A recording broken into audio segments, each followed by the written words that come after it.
Ryan. Ryan. Ryan. We gotta work on the video. Come on, man. Who the hell leaves their door open?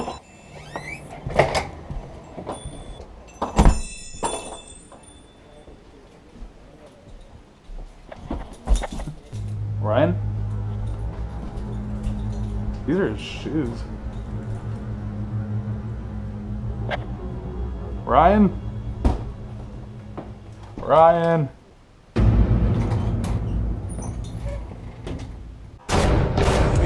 Fell victim to the street. Rest in peace, young nigga. There's a heaven for you. Be alive if I told you that I never thought of that. My niggas, we the last ones left. Ryan? Ryan? You okay there, Ryan?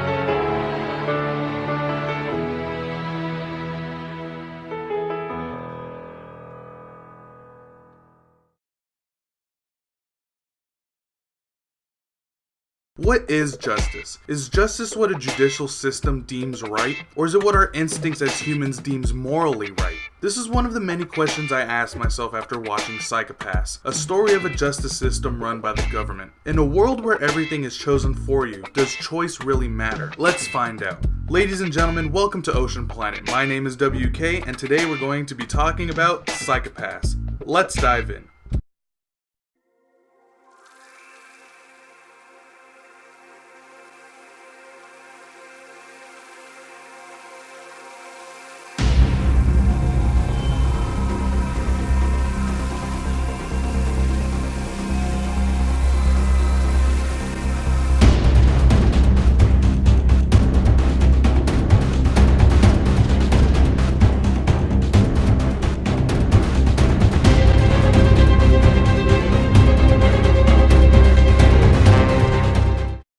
Psycho-Pass is a crime/suspense show produced by Production IG and written by Geno Robucci and released in 2012. Psycho-Pass, despite being perceived by the people to be a utopia, is anything but. Everybody's life is controlled by a system named Sybil, and Sybil delegates the job you can obtain. Along with this, to decrease crimes committed, the Sybil system can scan a person's psyche and determine whether or not they're going to commit a crime. This is called their Psycho-Pass.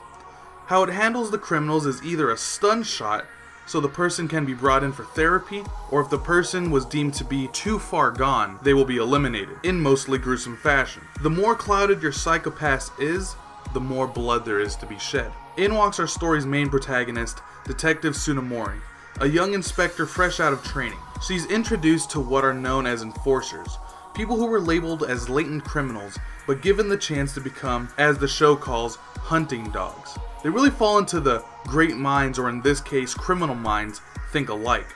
From then on, Tsunemori along with the enforcers continue on their journey to figure out what the bigger picture is, and whose views on justice truly prevail in a world controlled by the Sybil system. Psycho-Pass has a lot of great themes of justice, as I keep mentioning, but also philosophical views on society. Our main antagonist, Shogo Makishima, consistently brings up ideas and ideals that former philosophers and authors have talked about, which adds to the dystopic feel of the show. It gets to the point where, as a viewer, you don't know what is right in this Orwellian world. Is the ideals of a murderer actually right, or is it that of a young naive detective? Because think about it.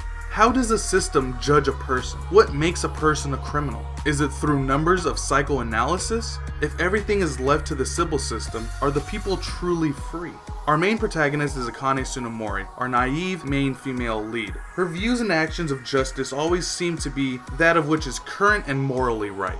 Of course, when it comes to situations where decisions need to be made, her ignorance as a rookie tends to be somewhat detrimental. However, As the show goes on, she becomes more accustomed to her job at the MWPSB. She also does a good job at keeping her Psycho-Pass unclouded, as nothing really affects her, allowing her to grow and continue working her way to moral justice. Shinya Kogami, however, is quite the opposite of Akane in many ways. As a former detective that went enforcer after a traumatizing case that he can't let go of, Kogami becomes caught up in an eye-for-eye ideal. He's always the thinker and the more analytical of the group. He usually ends up as the hunting dog that everyone says he is. Though these two personalities clash, Akane and Kogami, there's a strange sense of chemistry between them. Not in the love type of way, but in a more of a good cop, bad cop situation.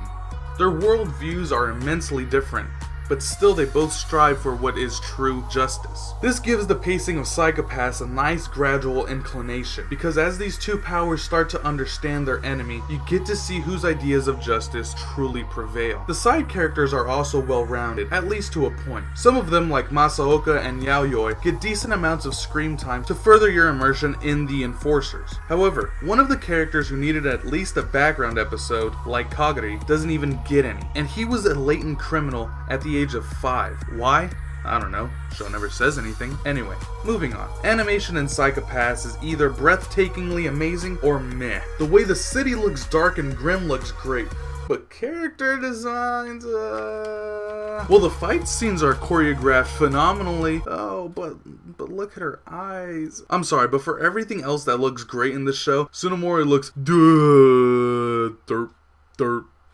No, but seriously, the textures and grit of the show are truly ones to behold. There's scenes with wavering wheat and dirty sewers, and the color palette mixes to it right, but all in all, it is mostly generic. This is another anime where I liked how the music fit the scene. Sometimes you get a futuristic, spacey vibe, but others might have a little bit of a classical music to fit more of the philosophical vibe. But all in all, it becomes dark, and with that also comes the tone of the show. As for all the openings and endings, I have to say I enjoyed most of it. Opening 1 is this really drowned out guitar sound with high-pitched singing, while the second OP focuses more on a pop-punk rock ballad, with the focus being on the justice element of the show in the second half of the series. The dub from Funimation is actually done rather well. You don't have the huge monoliths of dubbing in it, but every character was played quite well, especially Kogami and Makishima. However, I only watched Psycho-Pass in dub, so sumimasen. All in all, Psycho-Pass is a fun show to watch with interesting characters, fun ideals, and great setting. I just feel like it was lacking a little.